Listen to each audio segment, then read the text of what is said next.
that I do believe that it is so valuable to either type a list, print it out, put it in a binder, or have your Right. important paper document somewhere. Because the one thing that I see when I'm sitting with my clients is the frustration when they're trying to access something on the computer. When you need some advice, never sacrifice, always get it right. Ask the Planman. Finance, insurance, and more.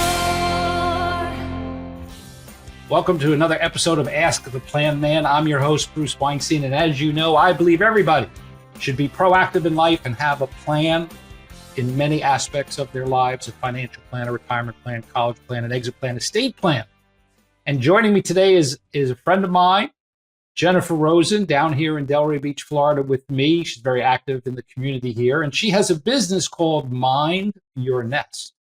And if you've seen last week's episode and other episodes, one of the areas that we touch on and help our clients is in the area of long-term care, which is to the back end, tied into the retirement tail, the later stages of life. You get to retirement, and then you're living your 20 and 30 and 40 years after you retire, depending on how old you are when you did retire.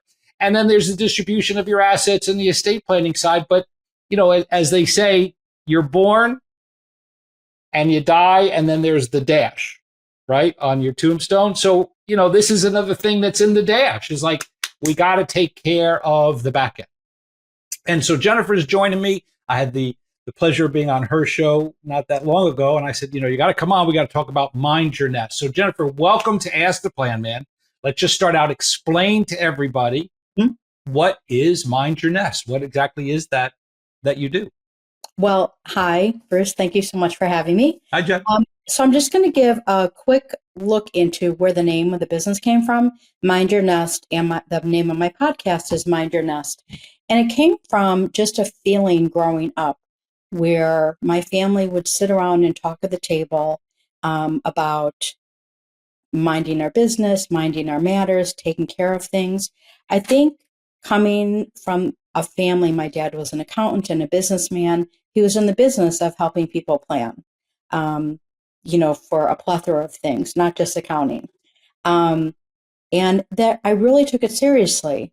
And in every professional opportunity that I've been in throughout my career, I've been in that world of helping other people mind their nest. Okay. And I take integrity and confidentiality very seriously. I learned that very early on in, growing up.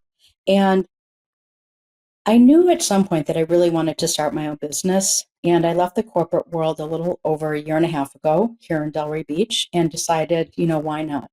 Why not start this business? So Mind Your Nest is a concierge bill payment service for individuals in life transitions, whether you're in the beginning, middle, or end stages of going through a divorce, whether you're an older person whose spouse recently passed away that needs assistance helping to keep your house in order from a payment standpoint, from file organization. That's what I do. I go into people's homes and really help. I do an assessment to kind of get a feel for what their home looks like, and then can kind of go from there in terms of what are their immediate needs, short-term, long-term needs, and then we go from there. Now, you defined it as bill pay service. Correct. Is there more to it than that you provide? I mean, when you Yes. throw in the word concierge, that's always like, hey, we do a bunch of things, right? Right. Like it's Yes. it's catered to you, the individual. We're concierge. We like to refer to ourselves as very concierge and Yeah. like very personalized service where you're not just a Very. number. You don't get automation, like you're going to Right. talk to Robin or myself and, Correct. and 24/7, like weekends, like we don't close. Like you write me on Exactly. Saturday afternoon, I'm probably going to respond to you. Right. Right. So Same with me. the bill paying itself, but like, do you do other services depending on the situation? Yeah. And if so, like share that, like what So else we do- if people are looking for help, Mhm. and we'll define that aging and, the type of client that you ideally help and work with, but, bill paying's one aspect, right? And, Exactly. there's a lot of services, or how do I want to say it? Like there's a lot of accounts these days that they have like that ICE in case of emergency or next of kin. Like, so like with long-term care insurance, there's a form that the client can fill out to notify next of kin if they forget to make their payments and they're in jeopardy of losing the insurance for the nursing home, assisted living, home care. Like, we're going to notify their kids or niece or nephew, next of kin, whoever it is that they've appointed. And so they'll at least get notified, hey, Jen didn't make her payment April 1st. Like, she's in jeopardy, right? So you're kind of the person in the crosshairs. Correct. To now, hey, I got all the bills. I know what's due the 1st, the 15th, the 10th, the 25th, right? I'm taking care of that for them.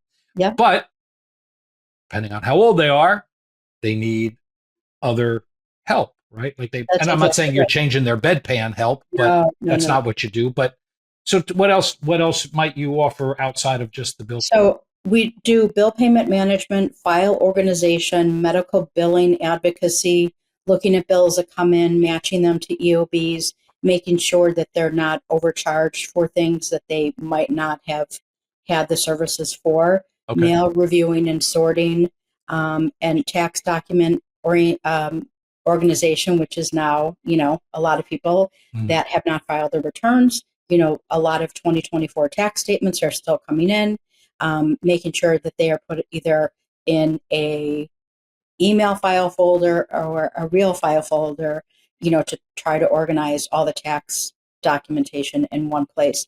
I also am a notary. I'm bonded and insured. And one other thing that actually came up for additional services, which I don't really consider it an additional service. It's just what I'm there to help my client. So I have a 97-year-old client who I absolutely adore.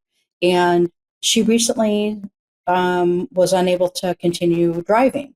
So she's very active. She walks, but she can't drive. And she's a voracious reader.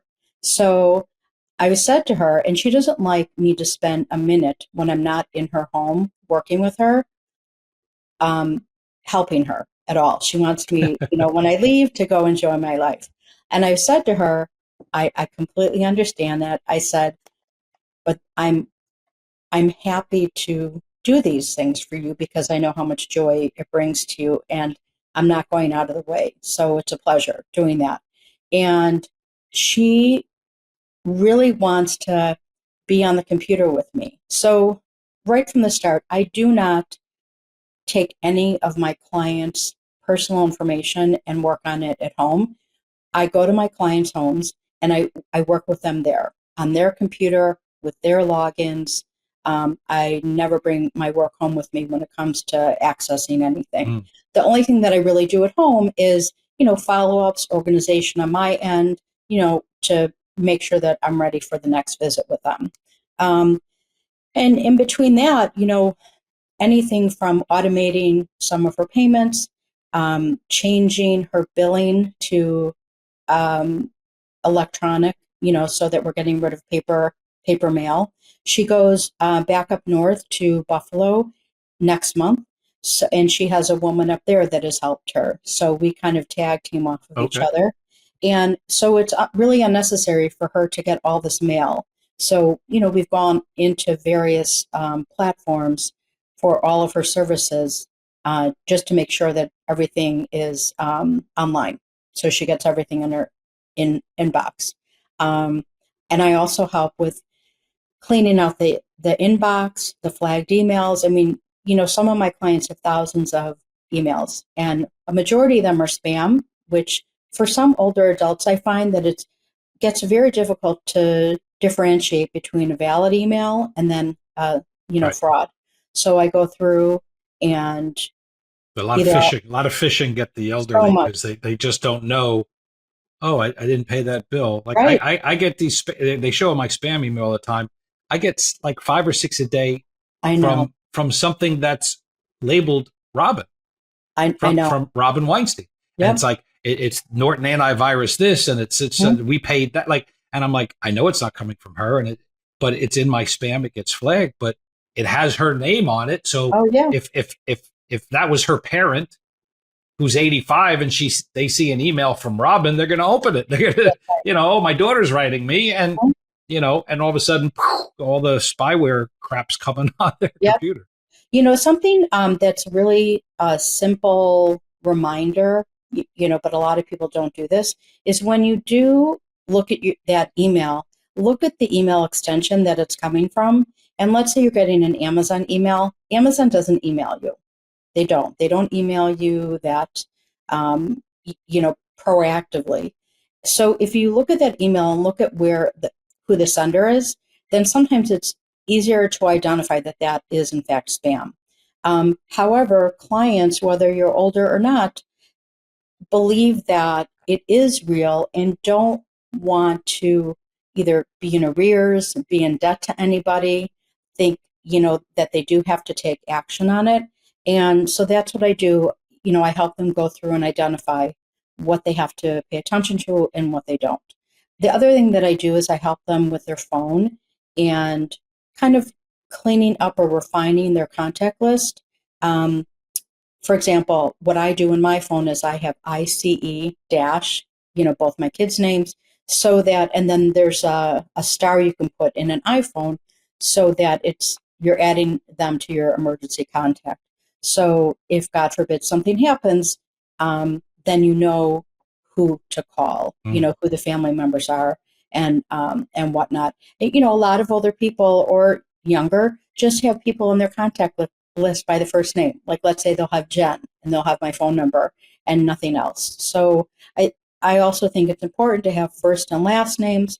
There's a note section. You can put how they're related, if it's a dear friend, whatever, email addresses, just so that if somebody needed to access their phone, it would be a lot easier for them to identify. If, God forbid, somebody had to go into the hospital. Yeah. So, and I really enjoy it. I love the older population, but I also love, people that are my age or younger. And I also have a place in my heart for women, of course, that have been on their own. Having been on my own for over 20 years, I felt more prepared for being a single full-time working mother over 20 years ago because of the family that I came from, and not everybody comes from that. So I didn't have any fear about moving forward and taking care of my, the operations of my home, paying the bills, saving money, putting money away into a 401k, all of those things. And as time has gone on, I have found that women that are going through a divorce or finished with a divorce feel very overwhelmed. They're, number one, emotionally overwhelmed because their marriage ended. And number two, they're overwhelmed because a lot of them acquiesced to their husband and their husband took care of everything. Yep, so now they really don't know what to do, where to go, and where to start. Very daunting. I've had clients over the years, and I always tried to bring both members, both spouses to the table when I would take them on as a new client, even though majority of the time the husband said, well, I handle it. She doesn't really get involved. And I'm like, you're going to die before her, and she's not going to know my name. And she's not going to understand what we've been doing for the last 20 years. Exactly. And then I got to deal with her and your kids, and I'm a stranger. So no, I don't operate that way. And of course, over the years, the husbands tended to pass first, and now the wives are like, but at least they knew me, or we bring in the kids, and I've got some relationships with them. So the transitions and, it just, but that's only like, I wasn't their bill payer.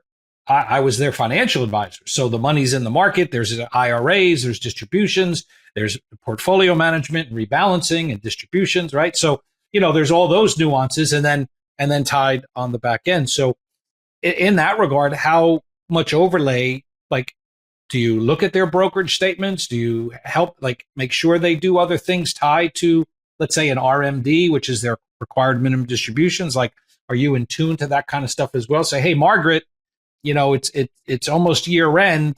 I know you have an IRA. Did you take out enough money this year? Right. So typically, and for my clients that I started working with since last year, they have all of those mechanics in motion. So they do automatically get their RMD distribution. Okay. Some of them have no idea what that is. And, Mhm. there are clients that run the gamut, whether they're high net worth or really lower to middle income, that really don't have the benefit of that. So my goal is I am part of, like, I work with the accountant, with the investment advisor, with the lawyer. I'm not any of those things, but I take care of the day to day part of managing your house, so that let's say your bank isn't overdrawn, you are current with your bills, maybe switching things from mailing a check to automating a payment specifically for, let's say, long-term care, which is something that you don't have to think about. As you said, it's very important. You never want to run the risk of being Lapsing. Yeah. behind. Yeah. Yeah, especially with insurance. And what else? And a lot of the clients do like to see, let's say if they have home health care and they have somebody coming to their home on a regular basis, working with the person that helps coordinate getting the home health care person in the home. The clients sometimes like to see how many hours the home health care aide was there, how much they were charged, really to see how much they're paying for this service. The checks and Um, balance. yeah, and they want to know how it all gets paid and then how the reimbursements work. So we talk about that, because I think sometimes as you get older or a lack of experience or knowledge, you really don't know, as you've said, the back end and how everything works. Like, you're getting this service, but how do the payments, how are they handled on, behind the scenes, if you don't find yourself actually writing a check or giving them a credit card.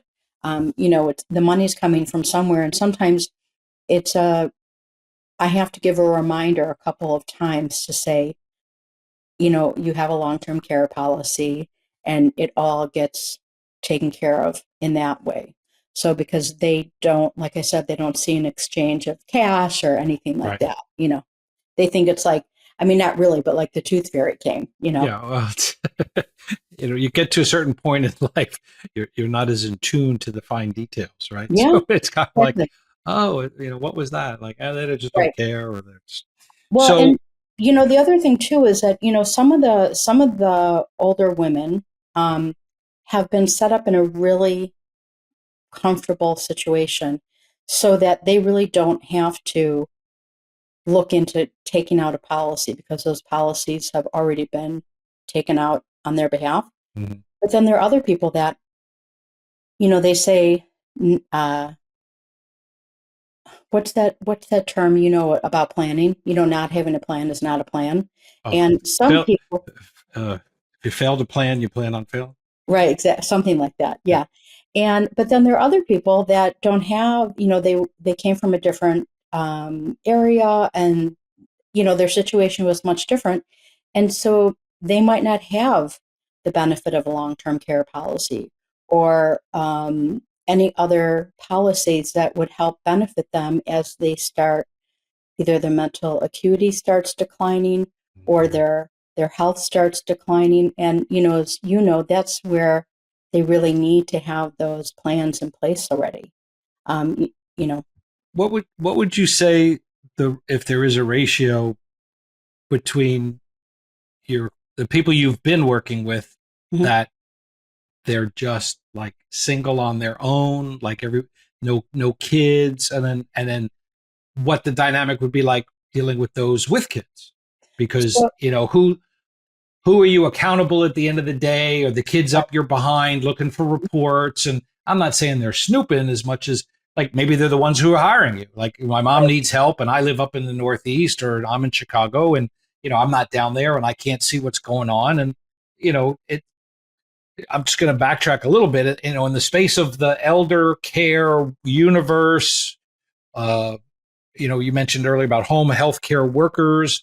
You know, people might be in assisted living and you can help them. They might be in a nursing home and you can help them, and they could be at home and you can help them. So Correct. your services can cover all three of those tiers. Mhm. And then depending on what else these people are in need of, they may have a home health care aide come in and the like. But what we've experienced, you've experienced, is you got the kids up in another market out of Yep. state, Yep. and the parent or grandparent down here, and they need somebody with boots on the ground, That's right. and for a multitude of services. So you identified, kudos to you, that pain point and a need in the services of the elder. And I'm saying elder in a polite way. I'm not Yeah. they're not 97 as much as they could be in their 60s or 70s as That's well. right. But it could be somebody even younger that are just in need, like they just Yep. don't have the acumen. I had a disabled vet. He was in his early 30s. He was homeless, and he was just moving into his first apartment. Wow. And I worked with him to kind of set the foundation so that he would be able to ultimately start managing things on a smaller scale, and then eventually feel like he's autonomous and that he is able to do that on his own, That's which awesome. was wonderful. So I will say that, families are very complicated. And, some families get along and, it's Norman Rockwell and everybody is together and in agreement. My 97-year-old client, actually, one of her 4 sons called me, and they're very involved and very attentive to her. But obviously, they're all out of town, and they did need somebody to be there with her. And they're wonderful, very lovely family. So I stay connected with them, kind of like from up in the sky. I don't get into the minutia or the details with anything, except for this one time when her checking account was overdrawn. So I needed to call the son who handles, I think that with the 4 sons, it's like divided, in force, like they each take care of Right. They something. each Yeah, have their own burden to deal right, with. with their mom, right. And the other side of it is, unfortunately, there are a lot of single people, whether they're in their 50s, 40s, or 70s, that either have an estranged relationship with their family, and maybe no one's here locally. The other factor is, maybe the family member is there for emotional support, but wants nothing to do with the day to day and helping their parent. And the third thing is, maybe my client does not want their family to know anything about what's happening in their world, which That's very old school, and it's yes, very it is. it still goes on. It depends where they're from and their upbringings and privacy. But Exactly right. yeah, you and I come from the generation where you used to say kids are to be seen and not heard. Right, exactly. Right? Like go back Yeah. to your room. Like my mother would be playing Mahjong on a Tuesday night, and I'm looking over the railing, trying to see what's going on. It's like, get out of here, go back There's to your like, room. oh, they're like, oh, look at Bruce. Yeah. Brucey, do you want to come down and watch us? Like that never happened. Come have some cookies. Exactly. Get So, my cheek pinched. yeah.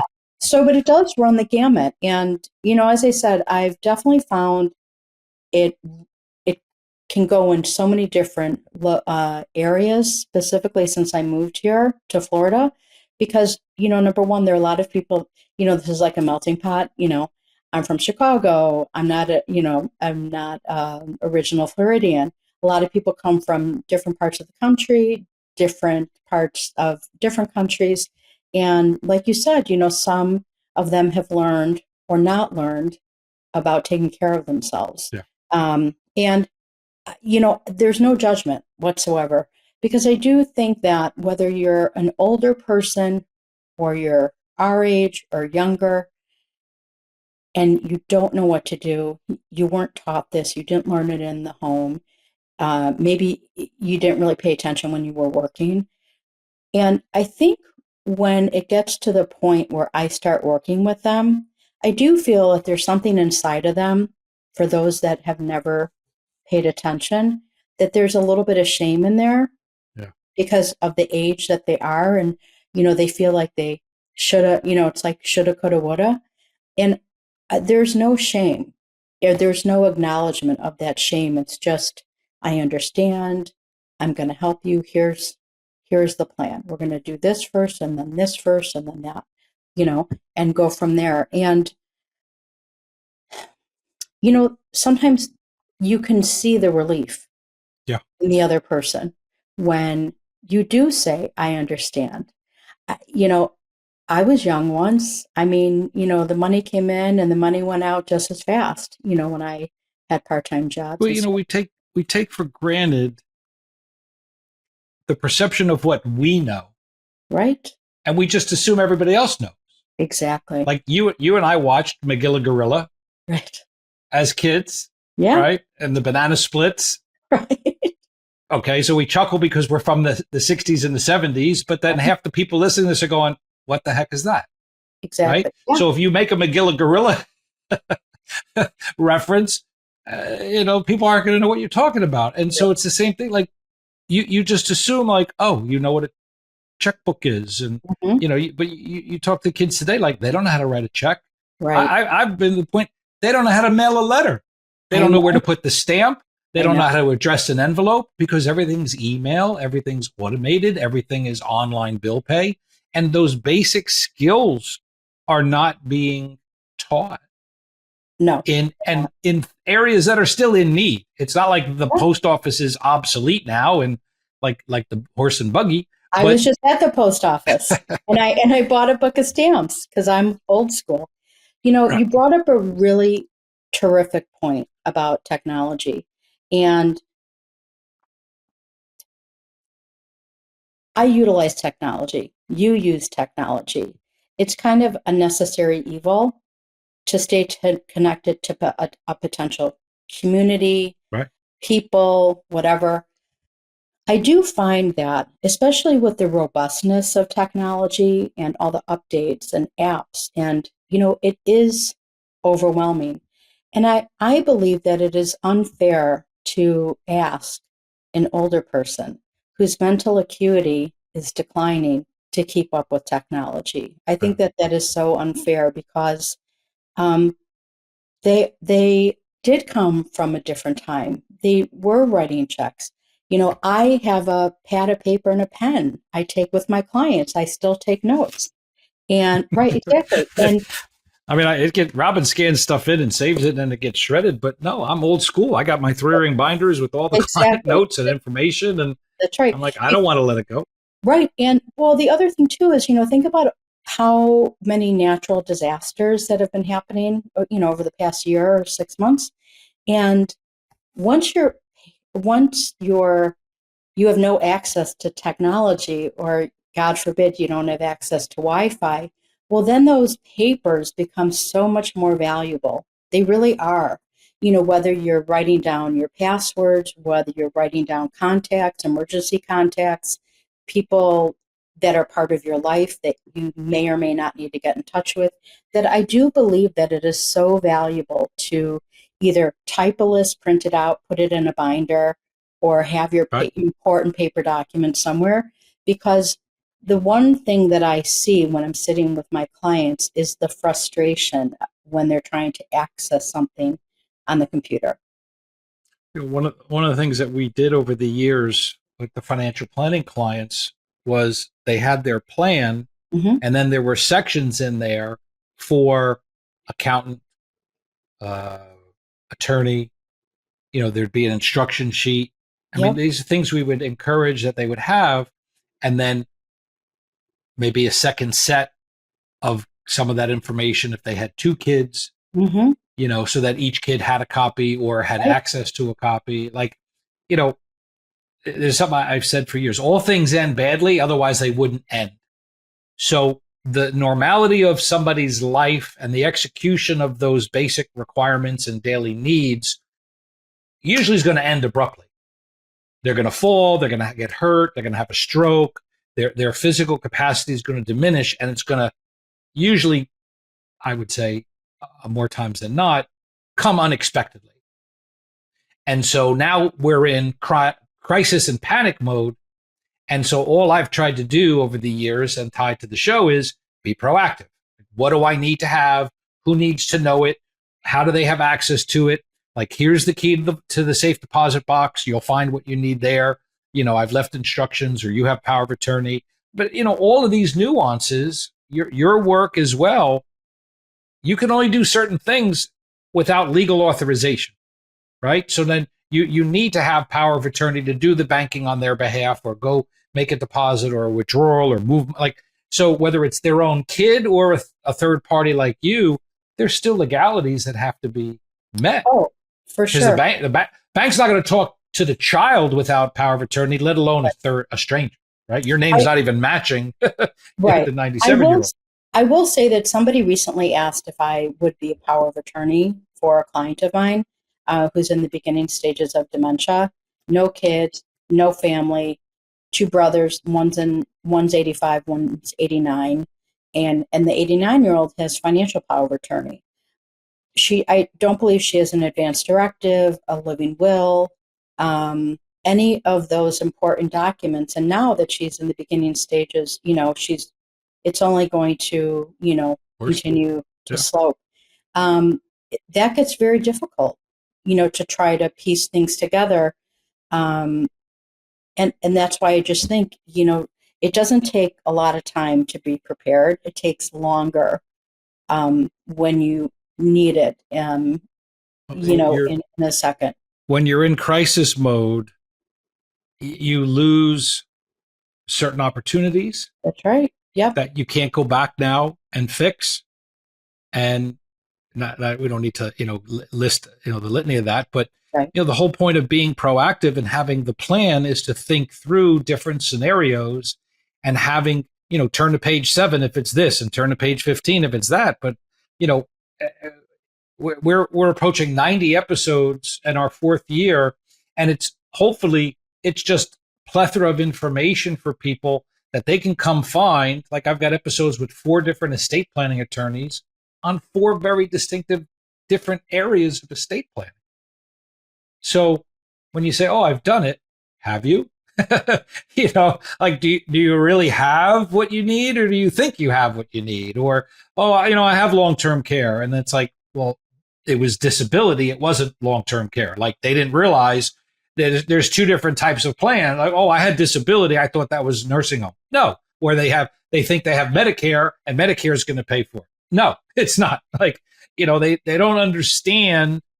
And then who's guiding them or pushing them away from the holes and the pitfalls, right? Like, that's danger, step to the left. Like, don't keep going in that direction. And that's what planning's all about. And that's why having, you, me, and others out there as their trusted advisors is so important, because it again, I've said this before. You tell me when you're going to die, and I'll give you the perfect financial plan. That's right. Right? Yeah. We can plan all your money to go exactly where you want it, how you want it, and not run out, because we know when you're going to punch out. Right? Well, it don't work that way. A couple of things, being 58, I know that either friends or people that were in my sphere back in Chicago, people are getting sick and dying, younger and younger. I know 2 people that are a little bit younger than me that are at the beginning stages of early onset of Alzheimer's. And I'm so glad that when my kids both turned 18, that I brought them both in at different stages and we got their power of attorney done. I'm so glad that both of them have seen the taxes that have come out of their paychecks, so they can join the ranks of being frustrated at, right. What the heck's that? Right. About how much money. Who's this FICA dude, Mom? Right. And where did he come from? Right. Yeah. I mean, thank God we're in Florida, there's no state income tax. And like I said, that goes back to the benefit of the house that I grew up in, and, being a teacher, so that, whether they retain the information or not, they know that we talk about it as a family, and at least they're familiar with those words. So, I wish, they would teach financial literacy a little bit earlier. I wish that they would talk about the real things that happen in life. Maybe not in high school, but in college, or if you don't go But to college, like they don't teach any something. of it. Well, So, so we're not, if you took home economics in high school, maybe you learned what a checkbook was, right? I know. right? I mean, Yeah, but home economics was to teach you to cook and work a kitchen, and right. But it wasn't. There's just so little, and I find it even more astonishing with the newer, younger kids. I agree. It's even less and less. Right. They use a card. I mean, I carry cash in my wallet all the time. And because that's just how I am, from, that generation.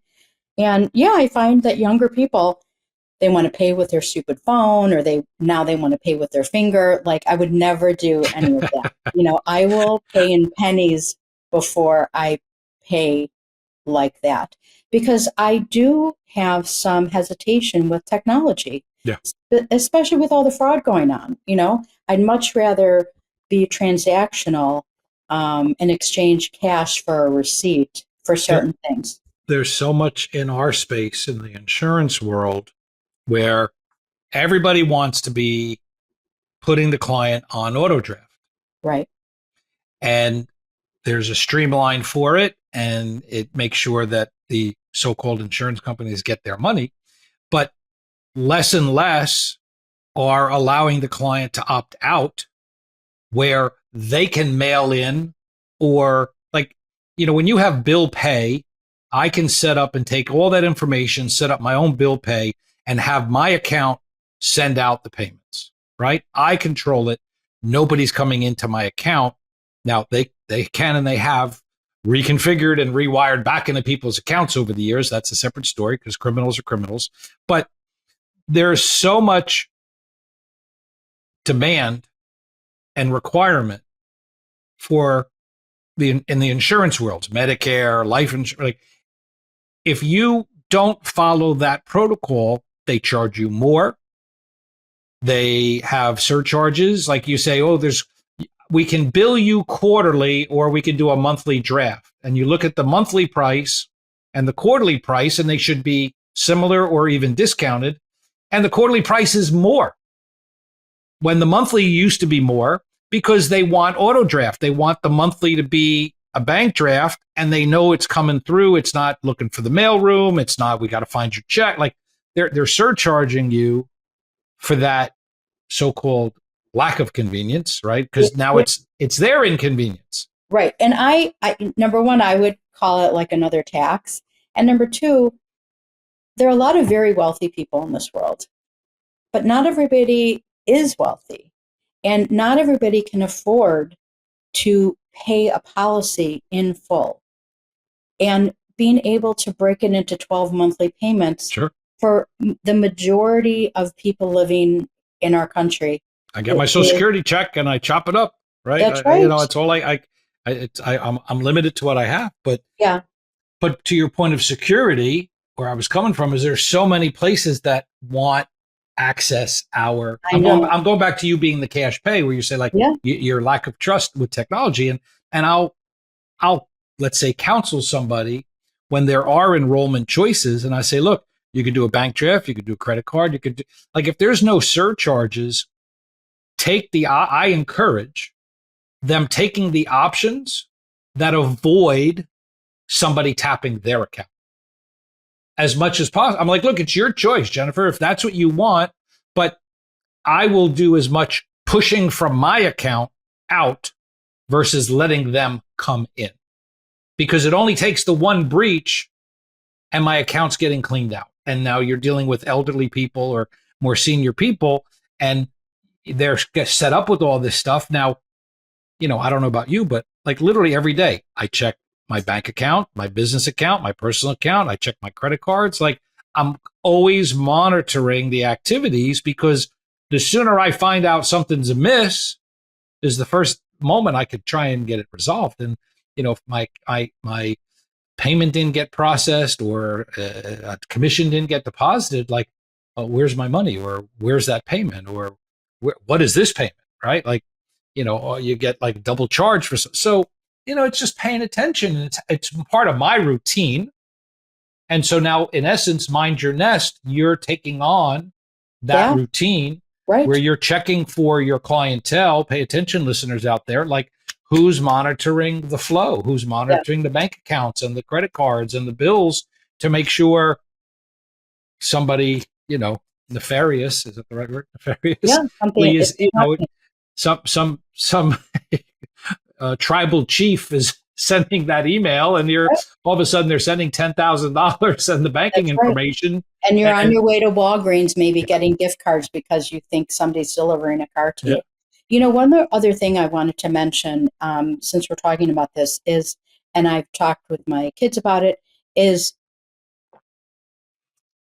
there's there's a ton of credit card debt in this country. However, if you can afford to charge or use your credit card, as long as you know you're able to pay your balance in full, I always great tool. believe that that's a better way to go versus using your debit card, especially in this world of fraud. Yep. Because once your money is debited from your checking account and it's fraud, you will not be able to get those dollars back. If you use a credit card, you call the company, they place a hold, you file, dispute, and you're not, it'll pend until the issue is resolved. But It's consumer protection because the right. credit card protects us Mm-hmm. as the consumer. Right. And if there's an error in judgment, it's in our favor. That's exactly right. Debit card and Zelle, there's a whole different ideology from the bank standpoint. I had a fraudulent situation where I Zelled somebody a payment and she never did the work. And the bank was like, you can't challenge that one. It was basically like you going to an ATM, pulling out money and giving it to somebody. You made that decision. You authorized it. There was no recourse. That's why she asked for Zelle. She didn't want to take a credit card because the credit card could be disputed as fraud, which she would have had to have backed up and potentially lose. And so I got screwed out of $1,000 for somebody that never really did the work that they said. So live and learn. I will very reluctantly pay anybody by Zelle. I always try and pay by credit card, and I always want the recourse. And the debit card, like you just said, if they tap my debit card and they put an extra zero in and it's 5,000 instead of 500, now my accounts, they're taking my money. Like I'm now they can do that with my credit card, but that's a quick phone call and the fix and the challenge. But no, I'm with you 1,000% on that. I'm very big. Look, you get points, you don't get points. There's lots of rewards, but obviously the goal is to not run up the 25, 30% interest rates, and carry balances. But, be that as it may, there are programs that we have that allow credit card payments, and there are programs that we have that don't. So, it's kind of like catch-22. But wherever there's that option from my seat, I'm always encouraging. Look, I said to him, take the credit card, get the points. Like, oh, I could do that. Yeah, pay for your health insurance that way if they let you. Why not? Pay for Medicare that way. Why not? Like if they are allowing it. And also, there are people, myself included, that will incur the processing fee that now so many more businesses are passing along to the consumer. And I'll use my credit card. I'll eat the processing fee for peace of mind and knowing that there's less opportunity for me to be in a fraud situation. It's peanuts compared to the big prize. Yeah. Right. Right. The headache and the problem is not worth the 2 or 3% sometimes that you're trying to skirt. So no, I agree with that. I always say like, okay, so I'll have to work until I'm 250, for paying all those processing fees. No, I'm just kidding. No, but it's very true. But it's strategic how to alleviate another vulnerability. Right. And that cybersecurity and cyber, threats that are keeping the senior audience from using, as you said earlier, the technologies. And then you, as the representative now to those people, have to be just as careful of what you're using and accessing. And, I liked what you said earlier is I won't go into my clients' accounts except from their own home. Now that's not as, I have no bookkeepers and they use QuickBooks and they log in and it's the cloud and they have all their client accounts. Like they don't bounce around and go from office to office like they used to anymore. But again, it has the same vulnerability. Somebody breaches their master account. Now they're getting access potentially to all their clients. Like, yeah, it's this is why all these breaches you hear about in the cybersecurity world, the United Healthcare one, the airlines, now you see this thing with Ancestry, Yes. like they're I'm going so glad I bankruptcy, never did that. and Yeah, everybody's like, get your data, get your information. It's right. my spit. What are they going to have? They don't have anything. What are they going to? I'm like, I'm not being bothered with that. But Yeah, there are I'm people glad who I are never did panicking, that. like, go get your DNA off of the site. You don't know where it's going to go. Yeah, Like, what are you going to do with my DNA? You're going to plant it in a murder scene? Like, they're not getting that. I know. They're You getting know, the algorithm, whatever it is. But I wanted to speak to something that you just said about, people that are in my situation that are daily money managers that do work remote for their clients. And sure, I could do that. However, as I said, and I know this is like, what's that? Um, I'm saying it so many times, but I am old fashioned and I am old school and I love and adore the older population. And the older population relates so much better when somebody is sitting across from them or next to them in their home helping them. And they deserve that. And they also deserve people like myself who, from my heart, I do this. Because um, I know that there are so many people that look at the older population and discard them because they walk slow, they drive slow, or whatever. But those are somebody's parents and grandparents, um, and they need help. we come from the giving. Like, Absolutely I right. feel like, look, we do stuff that is not high income generating activities, Right. right? Yeah. Us, I'm not saying you. I don't know what yours is, but we're here to help people, Hmm. and it's amazing sometimes how I hang in there when I have somebody that is just butting heads with me, Right. and it's literally going to pay me $20, Right. Yes. and I'm like, do I stay in the conversation or do I punt? And there's times I'm like, I push back to a point. I'm like, look, this business is not making or breaking me, but I'm telling you what you're doing. You need to be doing this, and this is why.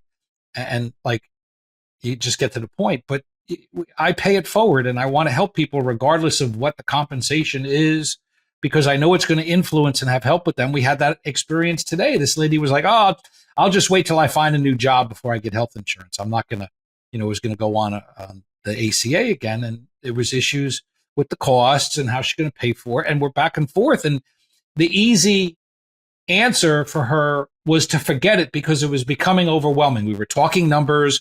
We were talking like, I'm trying to break it down. And I kept saying to her, catch your breath for a second. I said, you're looking at the forest. Let me show you the trees. Like, stop with let me drill this down, but you got to let me explain this to you because I know where you're hung up and I know why you're hung up. I said, let me get you out of your own way. And I was getting a little pushy for me and a little annoyed. And I apologized towards the end, but she did what I ultimately set out to do, was to get her on something where several times she's like, forget it. I'll just do without it till I get a job. And I'm like, that's not the answer. That's a cop out. I'm not going to let you cop out. Let me explain how this works. Let me explain what it's really going to cost you. And eventually she got coverage and she thanked me. And I said, I hope I wasn't too abrasive. She says, no, I needed to hear it. She goes, you really pushed back and I need cover. She's a person in her 60s. Like, you can't, I don't want a 30-year-old thinking they're omnipotent doesn't need it, but somebody in their 60s to think they don't need health insurance. Like, you tell me how immortal you really are. Like, come on. And my retort is this: do you have $100,000 lying around you could piss away for an unexpected medical crisis? Because you're open ended. You may not like health insurance, but at least it has a cap. Oh yeah, your What, exposure is tremendous. you have a limit to where your exposure is, right? Yeah, If you total your car, you just have a deductible on your car insurance. You're not going to pay for the whole new car unless you did have insurance, right? right. So, Yeah, um, insurance is it's a funny thing, Um, you're paying for something that you don't see the well, you it's fruits of it. You have it just until paid. you need it.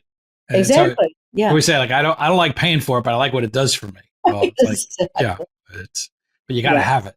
You Yeah, it's a can't. necessary evil. It really is. A client call and she's dealing with her 80-some-year-old father, and now she's looking for long-term care insurance. And I'm Oh wow. like, come on, like you're 25 years too late. Like that's Yeah. you're not going to get that for an 80-some-year-old. Like and it's as he's needing to go into a facility. Like, can Yeah. I get insurance? No, you can't get insurance now. Can we Like, talk about that for a minute? Or are we yeah, running long on go our ahead. We time? can. So you and I who talked, off screen and everything about long-term care. And as I've shared with you before, my dad had a long-term care policy. My mom has one. I've had one for many, many, many years. I don't even know how many years. And it is so important to have a long-term care policy. And with a client who might start accessing her policy, finding out what her benefits are. She has a very old, probably grandfathered plan from Transamerica. They don't even do long-term care policies anymore. Right. And her per day is $531 for, home health care, assisted living, or skilled nursing. So, and, there's that 90-day exclusionary period if you go into an assisted living facility. However, that it isn't true if you start accessing the home health care. You can do home health care for 90 days and then go right into an assisted living. And that's a pretty rich policy. And if she winds up moving back to Massachusetts, that money will go a lot further because I'm finding that long-term care policies they're great, but Florida has very high prices. So a lot of other Well, markets are less. 25 years ago, that wasn't the case. I know. I know. Florida used to be a cheaper place to go and retire to, and now it depending where you're coming from. Right. I'm from the New York, New Jersey area. Mhm. You clients would come down here 20, 25 years ago and put money in their pocket. They could Yeah. sell their home, Oh, right. put a couple $100,000 in, get a nice new construction home down here in South Yeah. Florida. But between the rise in insurance costs, home values, COVID tripling the home values down here, like now it's not even a lateral move. It might even be an upward move. That's exactly right. And the cost of living is higher, but comes with it, you used to get less expensive assisted living, nursing homes, Yeah. CCR facilities versus the Northeast. Mhm. And now again, it's not, what's $10,000 a month in New York would be 5 or 6,000 down here. And Yeah. now they're both 10 and 12,000. Like you That's right. can't, Yeah. so And that's like unfathomable to comprehend. Again, when you look at the diverse, demographics, high net worth all the way down to low income, um, the affordability or the lack thereof, for certain segments of the older population that can't afford yeah. to really get that help that they need. I have a partner that I do auto and home insurance with. Mm-hmm. It's his agency, but we're licensed, we do business. So we'd run it through him, and we have a small practice inside his business. Right. So we're not direct with Progressive. We use his agency. But my point in counseling people and talking to my partner, Will, the way prices for auto and home insurance has gotten and escalated in South Florida, especially. Oh yeah. Florida in general, but South Florida, Yep. hurricanes and the like. You're going to see an exodus of people. I know. People are going to start to, you're going to lose that certain bandwidth of age and income and, affordability. It's like California back in its heyday. You had populations, communities were built, let's say an hour or two from San Francisco, an hour or two from Los Angeles. which were very high net worth, high expensive, high volume cost homes and communities, but you needed your gardeners and your bus drivers and your school teachers. And so these communities were built and you had to drive an hour or two to get to work because that's where you could afford to live. And you're seeing that now. We're talking about it in Delray, like the cost of living and the cost of labor. And you talk to small business owners down here, and labor is a problem. Why? Because these kids can't afford $3,500 a month in rent. So maybe you get a 3-bedroom, apartment, and you could split it 3 ways, and now it's $1,200 a piece. But still, it's not easy for a young family or a young couple to come down here right now and put roots in and afford to live in a good, viable community with good school systems and yada yada. And they're going to seek elsewhere, and you're going to see an exodus. And Will is very honed in that he feels we're going to see. There's a lot going on to get into the tariffs and everything else with the economy, but unless some major changes are occurring, affordability is going to shift, and people are going to have to find new markets to live in. And then, look, I went to school out near Pittsburgh and small towns in Western Pennsylvania, and everything was a dime a dozen. And then everything shifted, and then all of a sudden you're like, that's $1 million home now in this community. Like that was barely $10,000 40 years ago. Like it's like you could have bought a ton of property getting out of college back then compared to coming from New Jersey. It was 10 to 1, and now they're somewhat equal in values. And yeah, so there was a big shift. I know you have kids around the age of mine, 22 and 24, and I feel for them. Yeah. With the prices now that, my son has been out in the real world and my daughter's getting ready to graduate college. But that is severe sticker shock. Like I remember when I graduated from college and I moved into my first apartment in the city, my rent was $750 for a 1-bedroom. And my roommate from college from Maryland she was in town visiting. She came to look at the apartment before I had moved in. And there was one of those papers or strips over the toilet, like you would see at a hotel or something like that. She's like, we barely get a full toilet in New York. You know what I mean? You have a sterile strip. I'm like, I don't know.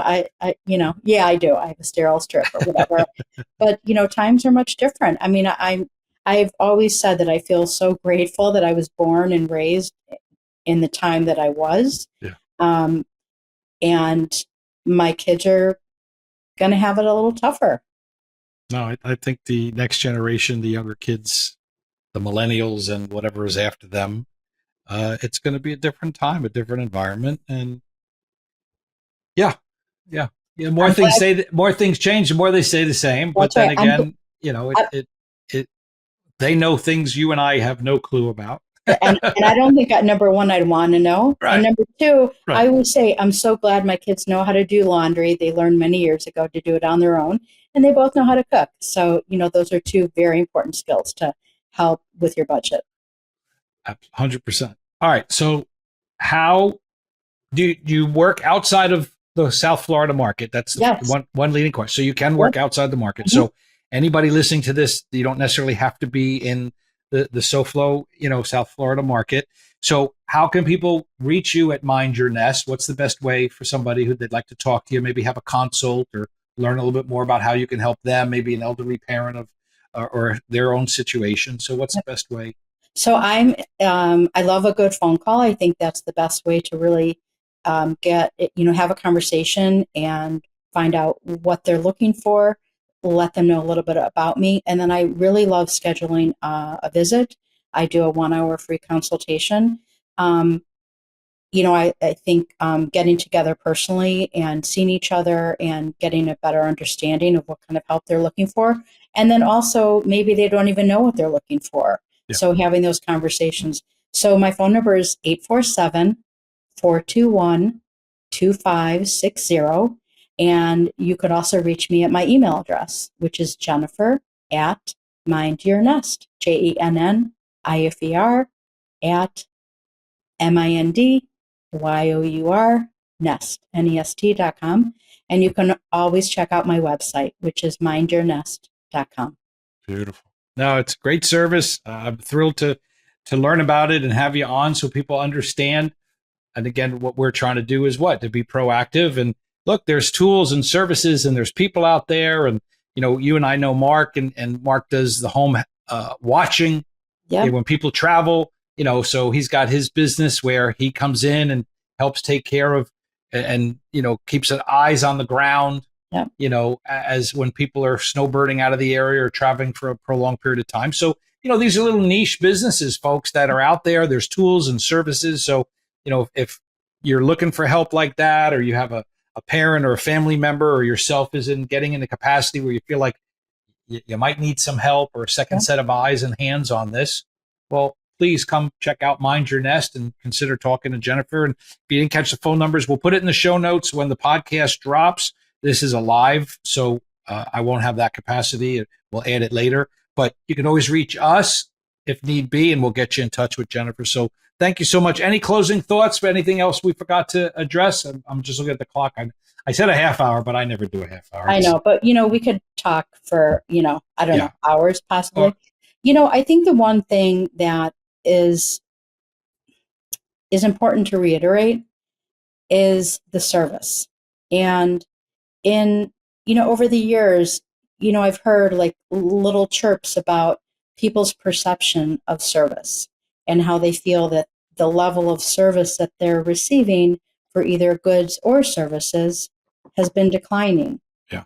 And I think it's so important to not just say that you truly care, but when I'm with a client or when I'm talking to a family member, I truly believe that the authenticity is right there. Yep. I'm not pretending to be authentic.